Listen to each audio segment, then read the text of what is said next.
कारण all time यात्रा हे या कार पुलिंगच्या दुनियेमध्ये एक क्रांतिकारी पाऊल जगच्या या देवभूमीतल्या आणि उमदीसारख्या अत्यंत महत्त्वाच्या गावामध्ये ज्यांचा जन्म झालेला आहे, मलकासिद्ध देवाच्या भूमीमध्ये ज्यांचा जन्म झालेला आहे, असे श्रीशैल उमराणी यांनी हे एक क्रांतिकारी पाऊल टाकलेलं आहे आणि देशामध्ये सगळ्यात पहिल्यांदा अशा पद्धतीचा ॲप लॉन्च झालेला आहे. नमस्कार, मी दिलराज वाघमारे. नमस्कार, मी आदिती.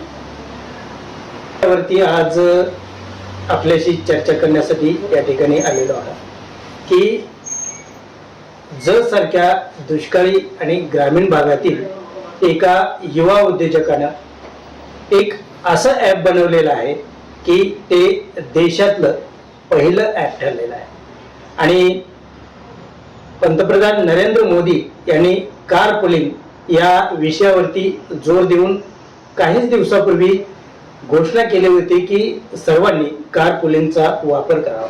कार पुलिंग को बढ़ावा दे. जिनके पास कार है वे एक गाड़ी में ज्यादा लोगों को साथ लेकर चले. परंतु हे कार पुलिंग नेमकं कसं करावं, कोण कुठल्या मार्गे कसं जाणार आहे, कोण कुठून केव्हा निघणार आहे, तर याची इत्तमभूत माहिती असणारी एक कार पुलिंगची यंत्रणा या युवा उद्योजकानं कार्यान्वित केलेली आहे आणि केवळ जत, सांगली किंवा महाराष्ट्रच नव्हे तर संपूर्ण देशामध्ये त्यांची ही यंत्रणा कार्यान्वित झालेली आहे. आणि आज तर या विषयावरती आपण चर्चा करण्यासाठी या ठिकाणी आलेलं आहे आणि अगदी एसटीच्या दरामध्ये आपल्याला आता एसी गाडीमधून प्रवास करणं, कुठेही प्रवास करणं आणि कधीही प्रवास करणं हे शक्य झालेलं आहे. सध्या जे एक इंधन टंचाईचं, पेट्रोल डिझेल टंचाईचं सर्वत्र सावट आलेलं आहे आणि या पार्श्वभूमीवर एक सर्वात मोठी देशसेवा या कार पुलिंगच्या माध्यमातून घडणार आहे आणि अगदी पंतप्रधानांनी घोषणा केल्यानंतर त्या एका ग्रामीण भागातील युवा उद्योजकानं, तरुणानं एक कार पुलिंगचं एक अत्यंत दर्जेदार असं ॲप निर्माण केलेलं आहे आणि सर्वात सुरुवातीला आपण त्यांचं स्वागत करणार आहोत. तर नमस्कार. सर्वात सुरुवातीला आपली थोडीशी ओळख, नाव, गाव याची थोडीशी माहिती सांगा. माझं नाव आहे श्रीशैल सातली उमराणी. मी ऑल टाइम यात्राचा फाउंडर आणि CEO आहे. मी गाव आहे उमदी. हे ऑल टाइम यात्रा सुरुवात असं झालं दादा की 2021 मध्ये एक कन्सेप्ट आमच्या डोक्यामध्ये आलं. ज्यावेळेस पुणेवरनं पंढरपूरला म्हणजे गावाकडे यायचं वाट बघत होतो. रात्री 11 वाजता थांबलेलं, सकाळी 5 वाजेपर्यंत दिवाळीचं टाइम होतं, 5 वाजेपर्यंत एकही बस नाही भेटली. त्या कन्सेप्टमधून डोक्यात फक्त असं होतं की काहीतरी ह्याला केलं पाहिजे म्हणून. त्यावेळी नरेंद्र मोदी साहेबांनी हैदराबादमध्ये अनाऊन्समेंट केली की ह्याच्यानंतर आता कार पुलिंग, का तर डिझेल पेट्रोल जे काय अभाव आहे ते इराण आणि अमेरिकेचं युद्धामुळं जे डिझेल आणि पेट्रोल आयात म्हणजे येणं वगैरे बंद झालं. तर अनाऊन्समेंट मोदी साहेबांनी असे केले की आता प्रायव्हेट गाड्या तर कार पुलिंगमध्ये जास्तीत जास्त यूज करण्यासाठी. नेमकं कन्सेप्ट काय आहे, म्हणजे कशा पद्धतीनं हे काम करत आहे? दादा, हे कन्सेप्ट एकदम सिंपल आहे. प्रायव्हेट कार ओनर आणि जे पॅसेंजर आहे ते दोघांना कनेक्ट करणं. म्हणजे ज्या कार ओनर आहेत तर समजा ते इथून पुण्याला जाणार आहे, तर कोणाला तरी ड्रॉप करून परत ते येणार आहे, तर किती वाजता येणार आहेत फक्त त्यांनी माझ्या ॲपवरती टायमिंग आणि डेट टाकले तर तिथले जे काही पॅसेंजर आहेत तिकडचे इकडे येणार आहेत ते सर्च करून ह्यांचं बुकिंगमध्ये जातो. तेव्हा म्हणजे ड्रायव्हरना जे डिझेल पेट्रोलचं खर्च पण निघाले आणि युजरला इकडं गावाकडे यायचं बसमध्ये. म्हणजे हे दोन ऍप असणार आहेत, एक ड्रायव्हर आणि गाडी मालकांसाठी एक असेल आणि दुसरं जे पॅसेंजर आहे त्यांनी ते यूज करायचं आहे. हो. तर याची माहिती डिटेल त्या ऍपच्या माध्यमातून दोन्ही याला होणार आणि बुकिंग पण अशा पद्धतीने हो. आता ज्यावेळी ऍप डाउनलोड करता तिथं तुम्हाला विचारलं जातं की तुम्ही ड्रायव्हर साईड जाणार आहे का युजर साईड जाणार. तर ड्रायव्हर साईड असेल तर ड्रायव्हर साईड ज्यावेळी क्लिक करता त्याच्यामध्ये रजिस्ट्रेशन करायला लागेल. तर गाडीचं आरसी बुक, ड्रायव्हिंग लायसन्स आणि एक गाडीचे फोटो हे माहिती भरून तुम्ही रजिस्टर करू शकता. मग ती गाडी रजिस्टर होते. युजर साईड काही नाही आहे, फक्त नाव, डेट, ईमेल आय डी तेवढं टाकलं की तुम्ही सर्च करू शकता. म्हणजे थोडक्यात असं आहे की मला आता सांगलीला जायचं आहे आणि एखादी व्यक्ती त्यांच्या प्रायव्हेट गाडीनं सांगलीला एकटीच जाते, परंतु त्याला कुणाला तरी घेऊन जायचं आहे, म्हणजे डिझेल पेट्रोलचा खर्च वाचवायचा आहे. तर ज्यांना सांगलीला जायचं आहे त्यांनी कधी, कुठं आणि कशा मार्गे जाणार, तर हे नोंद करायचं आहे अगोदर ॲपवरती. आणि मला जायचं असेल तर मी सर्च करायचं की मला बाबा सांगलीला जायचं आणि गाडी कुठली अवेलेबल आहे का. म्हणजे बऱ्याचदा काय होतं की प्रायव्हेट कुठली गाडी कुठून कशी जाते याची आपल्याला काही डिटेल्स माहिती नसते, परंतु या ऍपच्या माध्यमातून ती सुविधा नेमकी निर्माण झाली असं होत आहे. तर ते ह्याच्यामध्ये बाबा आता किती गाड्या गेलेल्या आहेत जतून किंवा इथून पुण्याला किती गाडी गेले हे लक्षात येत नाही कोणाला. बरोबर. आपल्या ॲपवरती ज्यावेळी रजिस्ट्रेशन होतात त्यावेळी कार ओनर ज्यावेळी पोस्ट करतात तिथं, म्हणजे या टायमिंगला मी जाणार आहे किंवा इथून या डेटला आहे, तर हे युजरला सगळ्यांना शो होतो. ज्यावेळी ड्रायव्हर पोस्ट करतो आपल्या ॲपवरती तर त्या पुण्यामधल्या सगळ्या लोकांना तर ते शो होत असतं. म्हणजे आता बरेचसे असे वाहतुकीचे प्रवासी वाहतुकीचे ऍप्स आहेत, कार्स वगैरे जाणारे किंवा टूर्स कंपन्या आहेत, तर त्याच्यामध्ये आणि ह्याच्यात काय नेमकं काय. तर हे आपल्या प्रायव्हेट गाडीसाठी फक्त ह्याच्यामध्ये आपण पैसे कमवायचा विषय नाहीये किंवा कुठल्याही कारला पैसे कमवायचे, फक्त त्यांचा टोल आणि फ्यूल खर्च हे फक्त त्यांचं काढण्यासाठी आहे. ह्याच्यामध्ये पैसे कमवण्यासाठी नाही. आणि जे गरजाऊ पॅसेंजर आहेत त्यांना तिकडे इकडे यायचं आहे तर त्यांना अवेलेबिलिटी नसते बस, म्हणजे त्यांच्या टाइममध्ये किंवा रात्री अपरात्री मिळत नाहीये, तर त्यांना हे सोयीस्कर होते. आपल्या या ऍपच्या सुविधांमध्ये महिलांसाठी काय सुविधा आहेत? मॅडम ह्याच्यामध्ये ऑल टाइम यात्रामध्ये ड्रायव्हरसाठी आणि पॅसेंजरसाठी आम्ही SOS सिस्टीम दिलेले आहे. एमर्जन्सी ट्रॅकिंग होतो. SOS सिस्टीम हे SOS सिस्टीम हे गव्हर्नमेंटचं आहे, आमचं नाही आहे. त्यामध्ये गव्हर्नमेंटचं अप्लिकेशन ऍड केलेलं आहे. त्याच्यामध्ये फायर असेल, मेडिकल असेल किंवा तुम्हाला लाईव्ह ट्रॅक करणे आणि तुम्हाला एमर्जन्सी पोलीसचा सपोर्ट देणे त्याच्यामध्ये पूर्ण कव्हर केलेले आहे. आणि फक्त 5 सेकंडमध्ये अलर्ट जातो पोलिसांना, ॲम्ब्युलन्सवाल्यांना किंवा मेडिकल म्हणा किंवा फायरवाला. 5 सेकंडमध्ये तुम्हाला इमिजिएटली म्हणजे सर्व्हिस मिळेल. महिलांसाठी याच्यामध्ये काही वेगळी सुविधा बुकिंगसाठी ऑप्शन असं आहे का? आहे म्हणून ज्यावेळी लेडीज कार ओनर असेल तर ते जात असेल तर ते जास्त करून पुरुषांना किंवा पुरुष पॅसेंजरना घेणार नाही. तर त्याच्यामध्ये वुमेन आणि मिक्स ऑफ वुमेन आणि मॅन असं दिलेलं आहे आणि ओनली वुमेन म्हणून दिलेलं आहे. तुम्ही ज्यावेळी पोस्ट करताना फक्त ओनली वुमेन वरती क्लिक केला तर तुम्हाला जे बुकिंग येणार ते फक्त लेडीज साठीच आहे. तर हे आपल्या तर अप्लिकेशन मध्ये अवेलेबिलिटी केलेली आहे.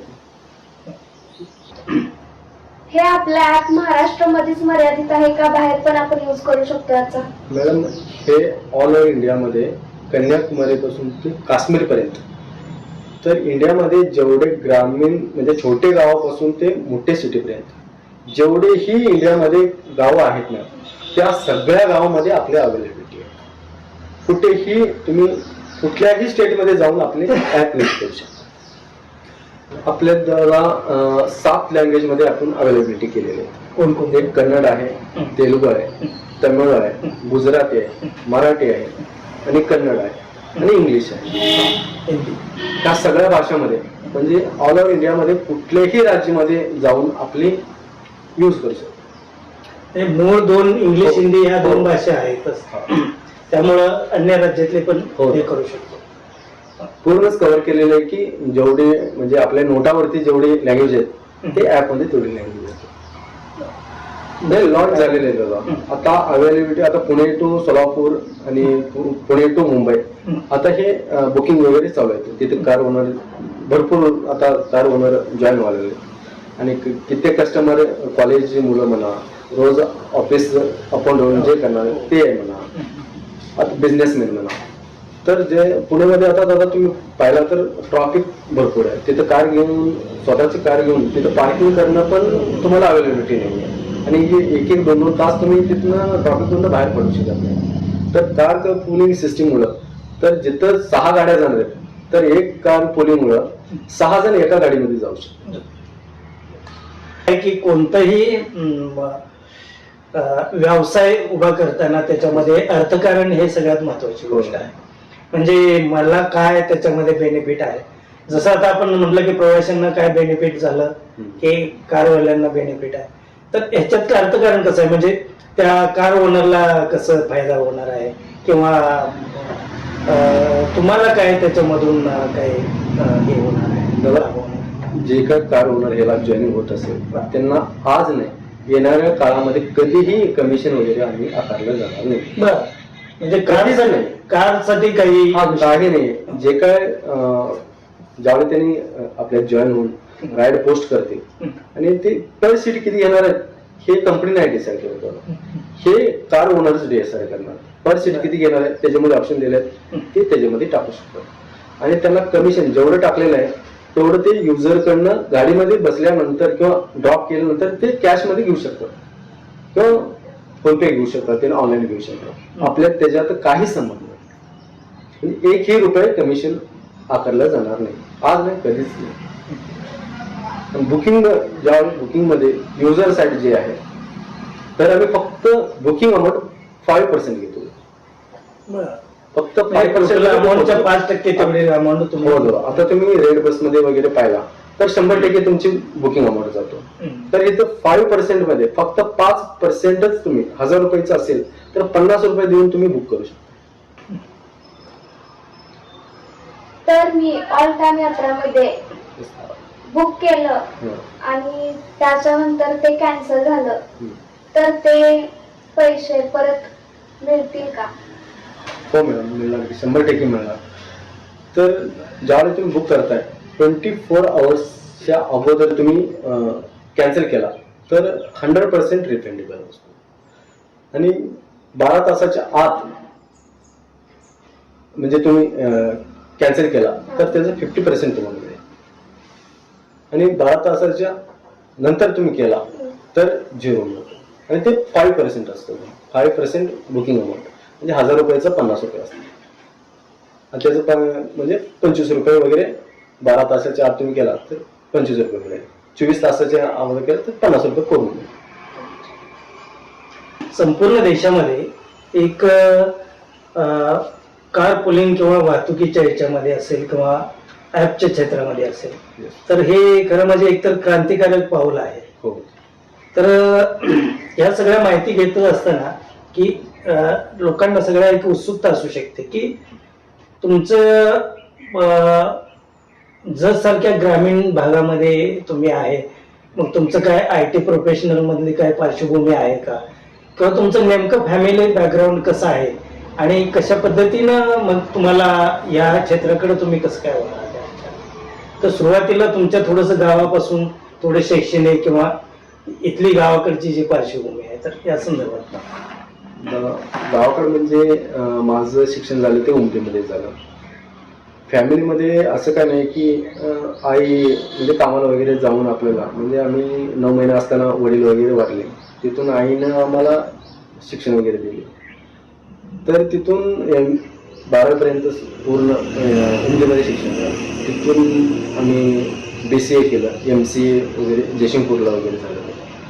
तर IT फील्ड म्हणजे सॉफ्टवेअर इंजिनिअरिंग ॲप्लिकेशन माझं झालेलं होतं. त्याच्यानंतर ॲप्लिकेशन झाल्यानंतर थोडे वर्ष पुण्यामध्ये आम्ही जॉब केलो 2010मध्ये. 2 वर्ष. तिथून माझं सिलेक्शन झालं ICICI मध्ये लोन डिपार्टमेंटमध्ये मॅनेजर म्हणून. मी पंढरपूरमध्ये कमीत कमी 8 वर्ष मॅनेजर म्हणून काम केलेलं आहे. त्याच्यानंतर जरासा बिझनेसचा इंटरेस्ट आला.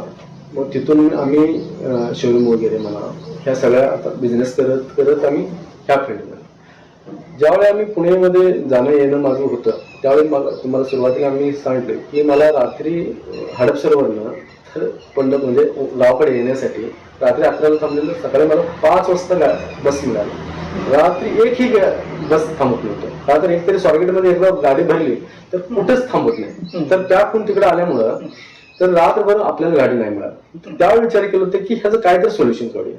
पण परिस्थिती असं आली की त्यावेळी म्हणजे ह्या गोष्टी करण्यामध्ये जरासा टाइम पण नाही मिळाला. तर ज्यावेळी लॉकडाऊन झालं त्यावेळी आम्हाला लक्षात आलं की ह्याचं सोल्युशन काढलं पाहिजे. का तर घरी तर होतोच आम्ही, पण त्याचं रिसर्च वगैरे सगळ्या गोष्टी करून तर ह्याच्यामध्ये जसं तुम्हाला रेड बसमध्ये सीट बुक होतात, ही इंडियामध्ये पहिली आपली कंपनी आहे की सीट बुक होतो 4 व्हीलर. ही पहिली कन्सेप्ट आपण आणलेली आहे. तर आजपर्यंत हे 4 व्हीलर मध्ये म्हणजे पुढे सीट पाहिजे असेल तर पुढे तुम्हाला मिळेल, बॅकला पाहिजे असेल तर बॅकला मिळेल.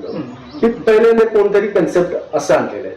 त्याच्यामध्ये छोटे छोटे एवढे विषय केलेत किंवा लेडीज सेफ्टीसाठी म्हणा, ड्रायव्हरचं सेफ्टीसाठी म्हणा, किंवा इंडियामध्ये आपले लँग्वेज भरपूर असल्यामुळं आम्ही 7 लँग्वेजमध्ये ह्याचं अवेलेबिलिटी म्हणा. तर ह्याला कॅपिंग आहे का. आता तुम्ही असं म्हणताल की ड्रायव्हर कितीही टाकतील तर कितीही पेमेंट त्यांनी म्हणजे पर सीट टाकू शकत नाही. तर आमच्यात काय आहे दादा, पर किलोमीटर एवढंच मिळेल. तर पर्टिक्युलर असतो तो. म्हणजे आता भाड्याने तुम्ही कमर्शियल गाडी घेऊन जात असेल तर 10 किलोमीटर म्हणजे 10 रुपये किलोमीटर असतो. तिथे कसं ते एकटा पे करणार असतो तिथं. म्हणजे तुम्ही गाडी तुम्ही कुणाची भाड्याने साडला तर पूर्ण तुम्हाला पे करायला लागेल. इथं कार पुलिंग सिस्टीम मध्ये हे आहे की तुम्ही 6 जणांना 6 जणांचं गाडी असेल, 6 सीटर गाडी असेल तर 6 जणांनी पे करणार असतात. तर आम्ही त्यामुळे रेट कमी, पर किलोमीटर 250 रुपये देतो. म्हणजे हे कॅपिंग असतो. वगैरे रेट मध्येच हे बसच्या पेक्षाही खाली असतो त्याला. तर इथं फक्त बसमध्ये कसं ते गव्हर्नमेंटला ते त्यांची वेगळं आहे. तर आपल्याला इथं डिझेल आणि डिझेल पेट्रोलचा खर्च, फ्युल खर्च आणि टोलचा खर्च त्या कारचा निघाला. त्याच्यामध्ये पैसे नाही कमवू शकत. म्हणजे असं यंत्रणेमध्ये तुम्ही कॅल्क्युलेट केलं त्याच्यामध्ये की मी समजा किती सांगलेला आणि 1000 रुपये घेणार असं नाही. तिथून जर ते तुम्ही सांगली जाणार असेल तर 180 रुपये ते तेवढंच घेणार. त्याच्यावरती तुमचं वाढू शकत. म्हणजे ह्याला कॅपिंग म्हणतात. ते कॅपिंग असल्यामुळं तुम्ही कुठेही इंडियामध्ये गेला तर ते तेवढंच दाखवणार. नाही, हे खूप छान कन्सेप्ट आहे. कारण कसं झालं की आपल्या पण बऱ्याच जणाला जीवनात असे काही प्रसंग आलेले असतात. आपण कुठेतरी एखाद्या ठिकाणी रात्री अपरात्री थांबलोय आणि अजिबात गाडी मिळत नाही. की काही वेळा असं झालं की आमची मुलं वगैरे कुठेतरी गेलेले असतात, बाहेरून येतात. असं झालं की मुलगा रात्री एकदा आमचा उशिरानं आला, कराडमध्ये आला आणि कराडमधनं त्याला मग जतला यायला बस मिळाली नाही. मग तिथनं कुणातरी बरोबर विट्यात आला आणि विट्यात उशिरापर्यंत अडकला. मग त्याला ते तिथून पुढे नागज पर्यंत काहीतरी वाहनं आणि पुन्हा जतला. मग आम्हाला माघारी गाडी घेऊन जाऊन आणावं की काय, असे बरेच प्रसंग येतात. मुली असते, एखादी लेडीज असते, देवदर्शनाला गेलेलं असतं. दादा हे इंडियामध्ये 99% लोक म्हणजे लोकांचे हे प्रॉब्लेम आहे. तर जिथनं आता संध्याकाळ झालं तर बस तुम्हाला मिळतच नाही. कुठं आंदोलन असेल त्या दिवशी तुम्हाला बंद झाले तर तुम्ही कसं जाणार. तुमची काय इमर्जन्सी असेल, हॉस्पिटलला जायचं असेल, कॉलेजला असेल, एक्झाम असेल मुलांची, तर तिथं आंदोलन वगैरे असेल तर तुम्ही जाऊ शकताय. बस वगैरे बंद झालं तर काय करणार. तर ही एकच गोष्टीवरती नाही तर सगळ्यांची एवढं प्रॉब्लेम येते की हे रात्री कधीही जाऊ शकतात आपल्या ऑल टाइम. आणि त्यांच्या टायमिंग मध्ये पूर्ण लिस्ट येतो. समजा आता सांगली टू पुणे जाणार आहे तर त्याचं पूर्ण तिथले जेवढेही गाडी जाणार आहेत त्याचं पूर्ण लिस्ट येतो.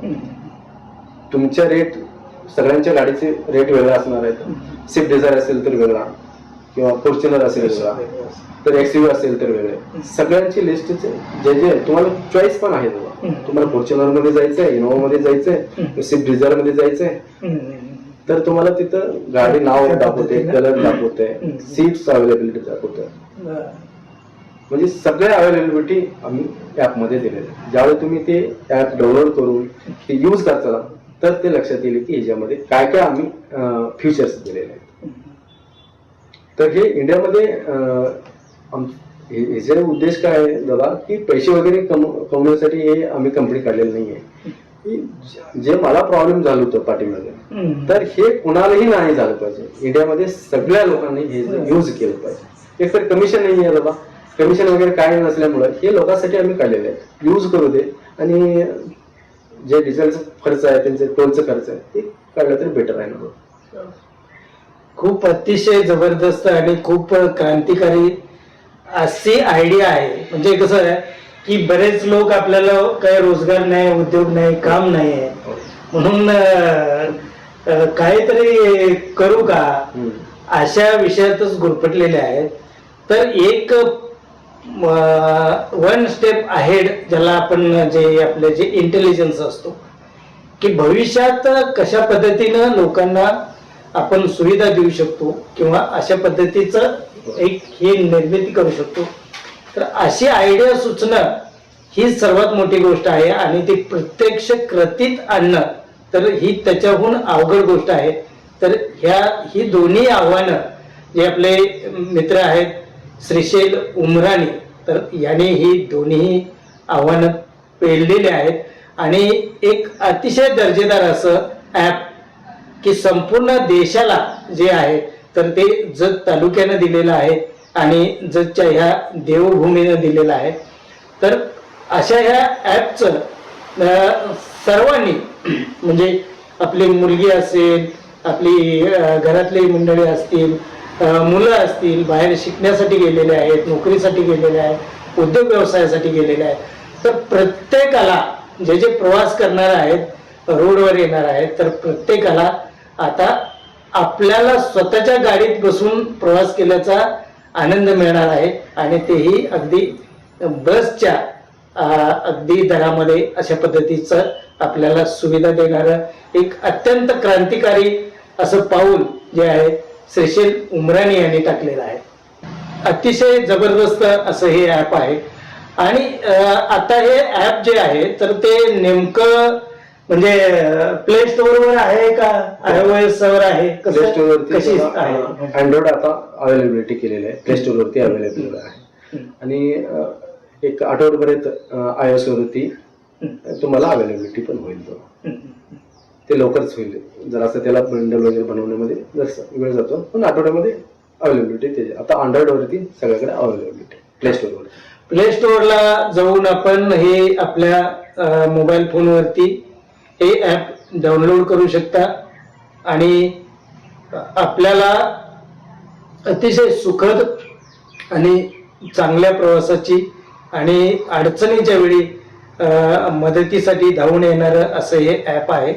तर जरूर प्रत्येकाने हे ॲप आपल्या अँड्रॉइडवर डाउनलोड करा.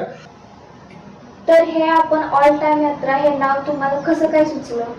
मॅडम हे ऑल टाइम यात्रा म्हणजे ऑल टाइम म्हणजे काय तर कधीही म्हणजे असं काय नाही की डे फक्त असं. ऑल टाइम यात्रा ह्याचं मिनिंगच असं ठेवलं की काय ठेवायचं आहे. तर आमच्या डोक्यात असं आलं की कधीही माणूस कुठेही जाऊ शकते. तर ऑल टाइम यात्रा हे नाव बेटर वाटलं आपल्याला. म्हणजे कोणीही हे एक शब्द लक्षात लोक ठेवतील का तर ऑल टाइम यात्रा. तर त्या शब्दामध्ये पण अर्थ आहे म्हणून असं. तर सर्वांसाठी उपयुक्त असणार हे ऑल टाइम यात्रा ॲप सर्वांनी प्ले स्टोअर वरून जाऊन डाउनलोड नक्की करा.